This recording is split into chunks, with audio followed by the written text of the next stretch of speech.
ఈ కార్యకర్తలు అందరూ జర ప్లీజ్ కార్యకర్తలు వెనుక పోవాలి పోయి. ఇక్కడ అసలు తెలుసు ఒక్క కార్యకర్త కూడా యువజన కార్యకర్తలు అంతగా వెనుక పోవాలి ప్లీజ్. అందరూ బన్నీ గారు మాదన్న గారిని మాట్లాడాల్సిందిగా కోరుతా ఉన్నా. జర బ్యాక్ బండి. రైతులంతా టెంట్ల కింద కూర్చోండి ప్లీజ్.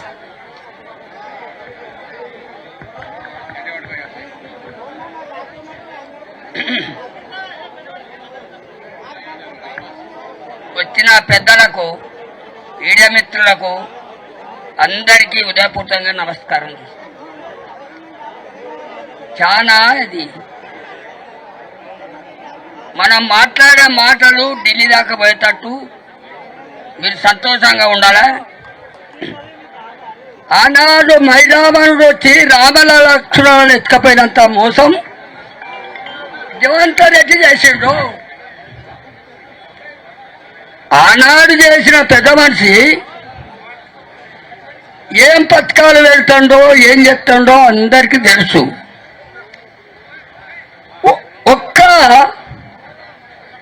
పిల్లలు గుంగినందుకు వాడు దేశమంతా అలానే చేసిన దొంగ కొడుకు ఇవాళ హైదరాబాద్ సగం కూర్చేస్తాడు. చాలా మంచిగా రాజశేఖర్ రెడ్డి పట్టా సర్టిఫికెట్ వచ్చిండు. చంద్రబాబు నాయుడు ఇల్లు కట్టించిండు. నడువారు మళ్ళా కాంగ్రెస్ ఉన్నారు. టీఆర్ఎస్ వాళ్ళు కట్టించిండని చాలా వంతు బరాబరి ఊడిపిండు. వాళ్ళ గోస వాడి పిల్లలకు వాడికే తగ్గుతుంది. రుణమాఫీ అన్నాడు. 2 లక్షలు తెచ్చుకొని దమనాదన బ్యాంకులకు ఈయనన్నాడు. ముఖ్యమంత్రి అయిన తెల్లారా ఇప్పిస్తామన్నాడు. అన్నా అవి ఎన్ని ఉంటే ఉన్నది, నువ్వు ఇచ్చే 2 లక్షలు వారే రాదు. మా పాసుబాకులు ఉన్నాయి, మాది భూమి ఉన్నది, మేమున్నాం. నువ్వు ఇచ్చే 2 లక్షలు ఇయ్యాక అవి కట్టు ఇవి కట్టు.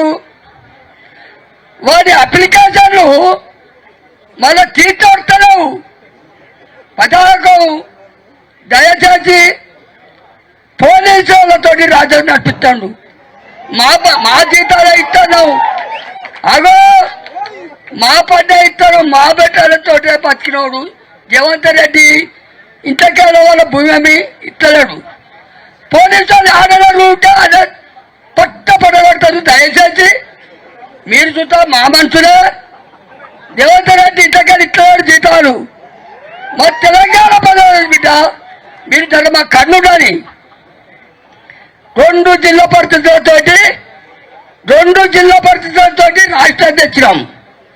ఇదే రేవంత్ రెడ్డి చంద్రబాబు నాయుడు రాష్ట్రం వచ్చి ఎక్కడో అరుచుకోయి.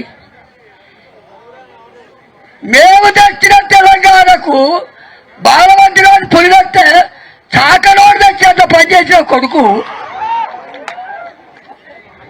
మంచిగా రాయిరే. వస్తాయి పోతుంది. మూడో యుద్ధం మోపైంది. భయపడకుర్రి.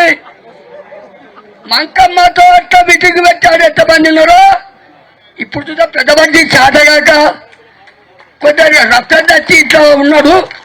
మనం చేయాలి. ఇది చేసేది ఏమున్నది? మన మోసాలు చేసి కళ్యాణాలు వచ్చి తులమగారు ఎక్కడవా? 4,000 పిచ్చిన ఎక్కడవా? 17,000 పిచ్చిన ఎక్కడవా? 2 లక్షలు ఎక్కడవా? అన్నా రేవంత్ అన్న ఆయన రెడ్డి జాతిలో పుట్టింది కానీ పూర్తిగా చిల్లర మాటలు. గుండా రాజకీయం చిల్లర జాతి. లాస్ట్కు 10 ఏళ్ళు చేసాము, 14 ఏళ్ళు పోరాటం చేసాము, 10 ఏళ్ళు సుధా మేము చేసాము. కృష్ణమూర్తి కావాలన్నట్టే ఉండేది మా పాలన. ఎవడు ముఖ్యమోలే. దేశం మంచిగా ఉన్నది, పంటలు పడినాయి. దయచేసి చెప్తున్నా, కోటి కట్టాలు వస్తున్నాయి. బొమ్మాడమైన కట్టాలు వస్తున్నాయి. చాలా జాగ్రత్త. రుణమాఫీ, రైతు బంధు, కళ్యాణ లక్ష్మి అడిగాను, 4,000 పిచ్చి ఎక్కడవాను. చాలా మాయ బజారు సినిమా చేశాడు. రామలక్ష్మణులు ఎత్తుకపోయినంత పనిచేసిండు. ఇప్పుడు చూద్దాం మనం భయపడకూరి. ఎక్కడ మీటింగ్లు అడుగడుగురా ఎక్కడ వింటే రావాలి. జర పోలీసు అన్నారు చూద్దాం. దయచేసి చెప్తానా, జర మామూలు కొట్టకూరి, బెదిరియకూరి. వారి చూద్దాం నూకల దగ్గరికి వచ్చాయి.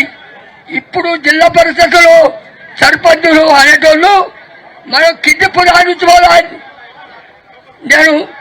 నాకు అవకాశం ఇచ్చిన పెద్దలకు చాలా పుణ్యం, జర మంచిగా ఉంచుకుంటాను.